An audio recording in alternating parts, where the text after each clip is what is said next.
Buenas tardes. La situación nos obliga a tomar este tipo de medidas. Hasta el miércoles pasado estábamos teniendo este tipo de conferencias presenciales.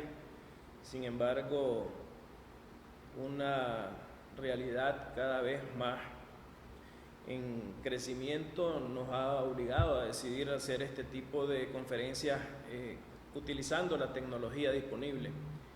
Quisiéramos iniciar esta conferencia dando nuestro pésame a las familias de Hermis Morales y de Gustavo Bermúdez, dando nuestro pésame a las familias de cada nicaragüense que ha perdido a un ser querido por esta pandemia. Creo que la forma en cómo el COVID nos está cambiando la vida, cómo nos cambió la óptica de las noticias. Amanecíamos leyendo los últimos acontecimientos sobre el tema político, sobre el tema económico, sobre el tema deportivo, cultural, social. Y hoy amanecemos leyendo quién murió. Y desde esa perspectiva, un primer mensaje es que ayudemos a prevenir el contagio. Aquí le pedimos a cada ciudadano, a cada ciudadana, sin importar qué tipo de ideología tenemos, sin importar las diferencias, que entre todos ayudemos a prevenir el contagio. Esta semana nosotros compartíamos en las redes sociales un esfuerzo donde le hacemos un llamado a las personas para que no esperen contagiarse para practicar las medidas de higiene y aislamiento, donde el COVID no distingue, como menciono, ese estatus social, esa religión, esa raza, ese tema de ideología política, que está en cada uno de nosotros de tener esa propagación, que si salimos a la calle utilicemos todas las personas mascarillas y que apliquemos las medidas de prevención, no esperar a que sea más tarde. Es urgente practicar el distanciamiento social, nos ayudará bastante a evitar el contagio. Cuando regresemos a casa, practiquemos las medidas de higiene para evitar enfermar al resto de la familia. Tenemos que unirnos como país, informar a los demás y prevenir de esa manera esta pandemia. La salud está en nuestras manos, la vida es primero.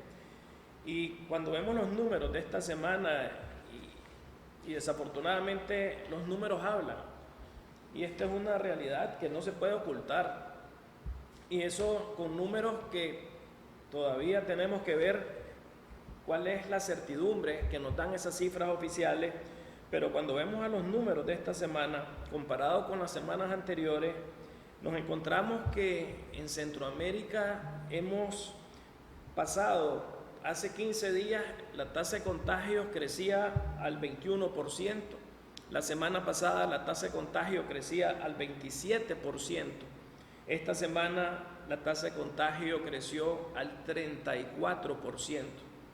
En las dos últimas semanas hemos pasado de 2.975 contagios a la semana a 5.970 contagios a la semana. En relación a los fallecidos, hemos pasado de 20% hace 2 semanas, la tasa de fallecidos, a 21.3% la semana pasada y a 22.1% esta semana. Hemos pasado de 88 fallecidos a 97 fallecidos a 117 fallecidos. Esto significa que estamos aumentando la cifra de fallecidos en 32%. En Nicaragua, y esto es algo por lo cual tenemos que insistir en estos llamados, pasamos de 32 contagios diarios, según las cifras de las autoridades, a 72 contagios diarios. Eso significa un aumento de 200% y de alguna manera estamos en lo que la OPS ha indicado como la fase 4, la fase de la transmisión comunitaria.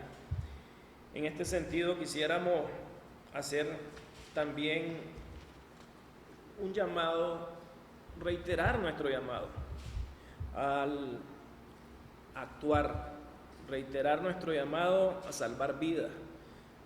El pasado 30 de abril nos pronunciamos, hace prácticamente un mes, urgiendo acciones de políticas públicas ante la evidencia de una presente crecencia que estaba ya en la sociedad. Señalamos que era realmente necesario adoptar esas medidas de la OMS, de la OPS, y nos sumamos en aquel momento a los llamados que hacía la comunidad médica, pensando, por supuesto, en cómo evitar poner en peligro la vida de los nicaragüenses. En las últimas semanas todos hemos visto cómo se ha acelerado el crecimiento de los contagios, el número de fallecidos, y aquí solo basta referirnos a las cifras oficiales que acabo de dar, que son distintas de las cifras que entidades independientes están arrojando. Basta en ese sentido entender que esta es una realidad que ya no podés tapar y que los expertos nos han dicho que estamos en la última etapa, estamos en lo que se puede hacer ahorita, que estamos en la falda del volcán y que empieza a crecer esta situación y que vamos a escalar. Y aquí queremos hacer en primer lugar un llamado a nuestros agremiados, a las empresas, a todas las empresas del país en general, a redoblar esfuerzos, a tomar estrictas medidas en la aplicación de los protocolos que aseguren realmente la mitigación, el trabajo seguro y la protección de nuestros colaboradores, de nuestros clientes y de nuestros proveedores. Tenemos que empezar en casa, tenemos que empezar asegurando que cada empresa que todavía está abierta, que asuma este compromiso, que de alguna manera permita que sigamos abasteciendo los productos esenciales a la ciudadanía, pero sin poner en riesgo a las personas que están trabajando para poder lograrlo. Pero volvemos a urgir otra vez a las autoridades de gobierno a que asuman su responsabilidad y que en ese sentido reiteramos 3 puntos que hemos venido diciendo semana a semana. Uno es que adopten sin retraso las medidas esenciales de salud pública que ayuden a prevenir los contagios. Y aquí tenemos una serie de medidas que hemos venido señalando. Estamos hablando de aplicar las medidas de higiene y distanciamiento en todo el estado, no fomentar eventos masivos, prohibir aglomeraciones, suspender las clases presenciales, establecer protocolos de seguridad para los usuarios del transporte público, ayudar a la protección de los trabajadores por cuenta propia, suspender las audiencias judiciales, asegurar la atención médica debida en los sistemas penitenciarios del país, entre otras. Dotar de suficientes medios de trabajo y equipos de protección al personal de salud pública en todo el país que está atendiendo en condiciones muy precarias. Asimismo, solicitar de manera urgente todos los insumos, medicamentos y equipos médicos que los recursos permitan para atender a la mayor cantidad de personas posibles con esta enfermedad. No hay que esperar un solo día más. Y liberalizar la importación y realización de pruebas por parte de las instituciones de salud del sector privado, facilitar los procesos de importación y registro de todos los productos y equipos médicos para enfrentar la pandemia y proporcionar toda aquella información de manera transparente, como es el caso de números de contagiados, de fallecidos, que permitan determinar la tasa de contagio que tenemos en el país para poder tomar decisiones oportunas que resulten en salvar vidas.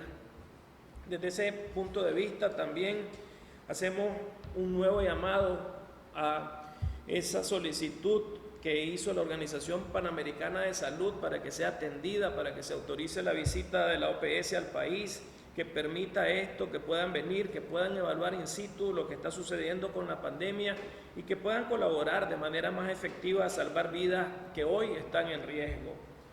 De nuevo, el llamado a las empresas para tomar todas las medidas de prevención posibles, aplicar los protocolos de manera estricta, tratar de que los que tienen que trabajar de manera, por razones de abastecimiento de medicinas, de alimentos, lo hagan con estos protocolos, que los que puedan seguir manteniendo el home office, el trabajo en casa, lo sigan haciendo.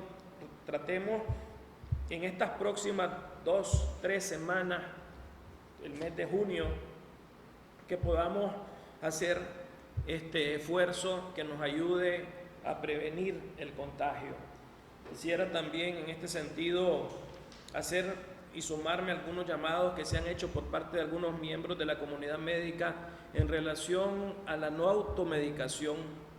En el caso nuestro, es parte de nuestra cultura que estamos viendo cómo siempre llamamos a alguien para que nos diga qué es lo que tomó y nosotros lo tomamos. Creo que en estas circunstancias los que han comprado sus medicinas, por si acaso, que no las tomen sin hablar con un médico, que no acaparemos, porque no hay suficiente en este sentido. Así como la semana pasada dijimos que había un tema con cierta parte de la cadena alimentaria, que me voy a referir en este momento, en esta situación tenemos que asegurar que si vas a comprar algo es porque realmente se necesita, porque hay mucha gente que hoy sí están enferma y que el sistema de salud necesita que ese equipo, que ese medicamento esté disponible para la persona que esté enferma.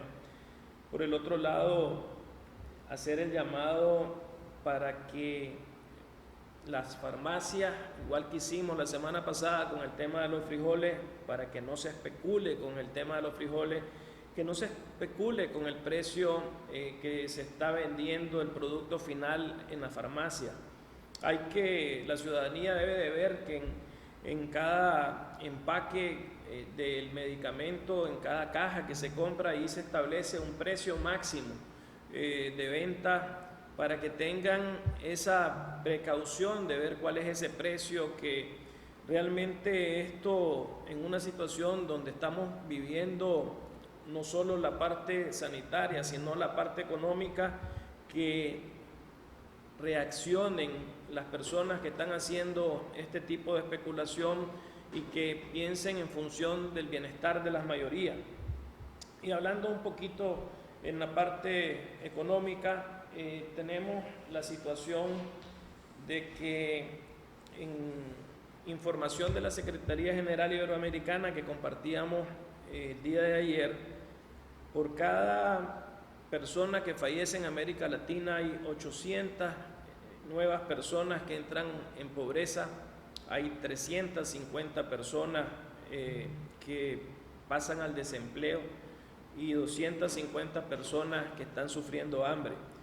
Hay que, en este sentido, hacer los esfuerzos necesarios para que tratemos de proteger ese empleo, crear esa sostenibilidad en las empresas. Esta es una realidad que no solo es en el tema sanitario que lo estamos enfrentando, sino también en el tema económico, y por eso nuestro llamado a las autoridades para que no sigan deteniendo la salida, la respuesta a una crisis que se sigue dando en la frontera. Ya son más de 2 semanas y media donde hay 1.500 transportistas detenidos, 600 de Costa Rica hacia Nicaragua, 900 de Nicaragua hacia Costa Rica, de todas las nacionalidades, con todo tipo de productos que no han podido avanzar en condiciones precarias. Por lo menos en el caso del lado de Costa Rica vimos a las autoridades costarricenses llevar algún tipo de mejoramiento en la atención a todos esos conductores, poniéndoles baños, dándoles habituallamiento, víveres. Igual lo hizo el sector de transporte costarricense privado. Y esto es una situación que requiere de que finalmente se resuelva, que no sigamos en esas reuniones interminables donde no sale esa respuesta, y donde al final del día, desde el viernes, como Comité Consultivo de la Integración Económica, dijimos que se tenía que llevar al máximo nivel esta situación. Y desde ese punto de vista, hoy estamos viendo cómo empieza a haber desabastecimiento, es decir, van productos que están en esas filas, sandías, plátanos, oxígeno. Si no actuamos rápido, no vamos a ver estos productos llegar a las mesas de la familia centroamericana. Y estos son productos esenciales. Estamos hablando, como mencioné, oxígeno, que es necesario hoy para atender a los pacientes. Son realidades que las empresas grandes están teniendo que enviarlo a través de la opción marítima, la opción aérea, a costos mucho más caros, pero que las pequeñas empresas no lo pueden hacer. Entonces, se trata de proteger a los conductores, se trata de abastecer a la familia centroamericana, se trata de no incrementar los costos para no afectar a todos los centroamericanos. Y desde ese punto de vista, reiterar que esto tiene que ser una responsabilidad de los jefes de Estado, que ellos no pueden seguir escudándose en los ministros y que tienen que intervenir para resolver esto lo más pronto posible. Dejamos en este sentido abierto cualquier pregunta que tengan a bien los periodistas que nos están viendo vía Zoom. Pregunta Michelle Polanco.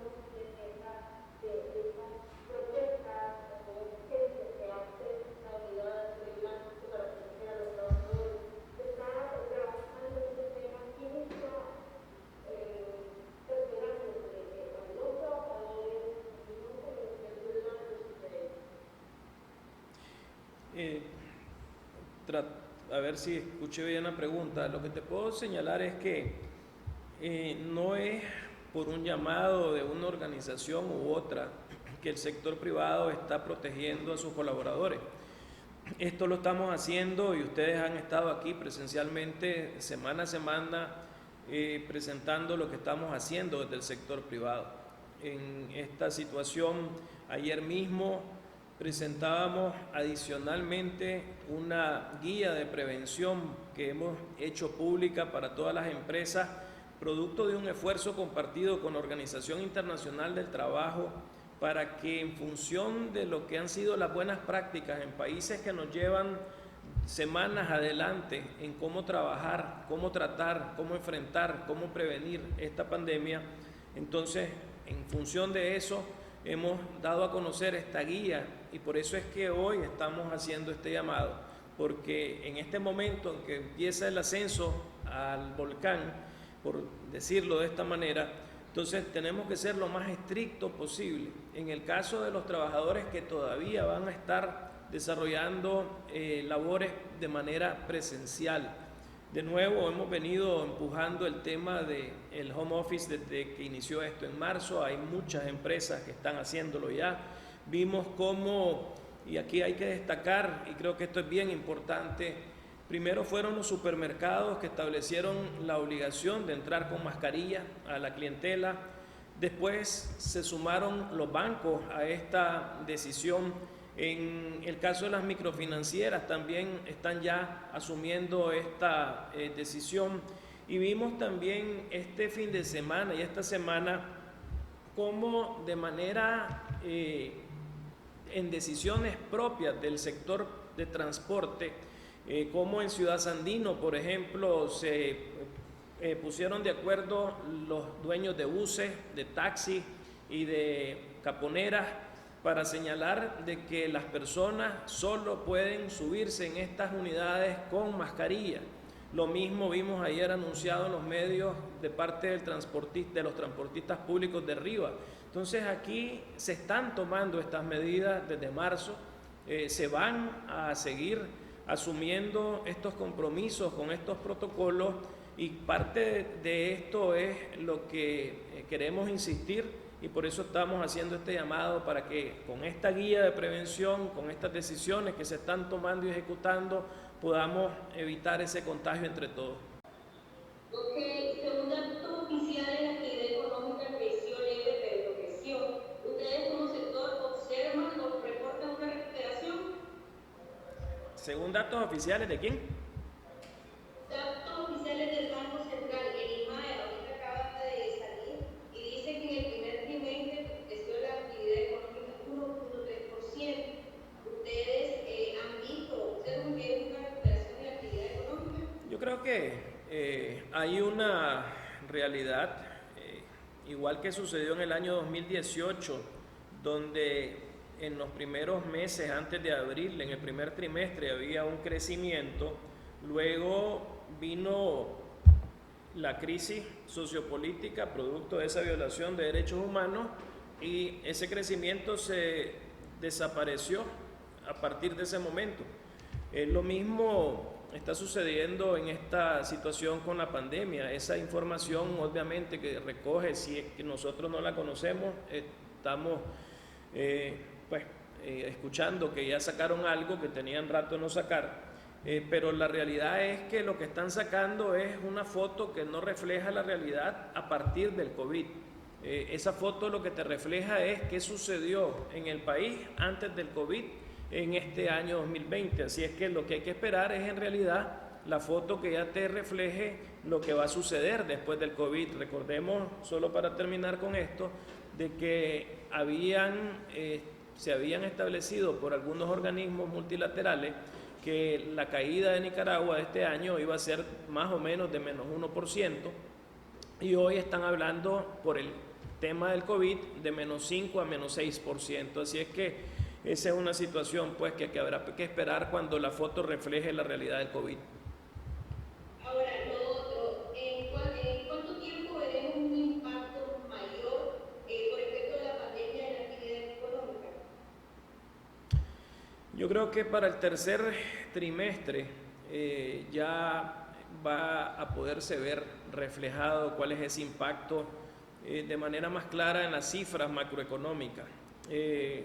Ahorita el primer trimestre, como se menciona, podría ser que efectivamente tuviera ese crecimiento, pudiera ser, no conocemos las cifras. El segundo trimestre definitivamente ya para lo que es abril y mayo ya hay una realidad que nos volvió a pasar encima, y en ese sentido esos números que van a incluir pues el primer semestre, que son conocidos más o menos hasta septiembre, si es que los publican, es donde nos vamos a dar una verdadera idea del tamaño del impacto. Si no hay más preguntas, muchachos, muchas gracias. Una pregunta. Adelante. Adelante, José Isaac. Desde el sector privado social, ¿cómo han analizado o qué han visto sobre esta sanción al jefe del ejército de Nicaragua?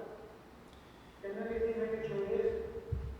Vean, no hemos tenido en este sentido en la reunión de hoy, ese tema no es parte, no fue abordado por la emergencia que estamos teniendo en los aspectos que nos referíamos. Sin embargo, esto no cambia lo que hemos venido diciendo, en el sentido de que las sanciones que se están dando de parte de Estados Unidos, de parte de la Unión Europea, que son ellos los que las aplican, son sanciones que están de alguna manera en función de la falta de respuesta que tiene que haber de parte de las autoridades a los planteamientos que se han hecho, en este caso por los que están aplicando estas sanciones. Entonces nosotros hemos dicho, y esto es parte de por qué decíamos de que hay dos crisis, en este caso, a diferencia de los otros países de la región tienen una, nosotros tenemos dos crisis, y el futuro para nosotros es más incierto mientras no se resuelvan esas dos crisis, y mientras no se resuelvan esas dos crisis, pues vamos a tener no solo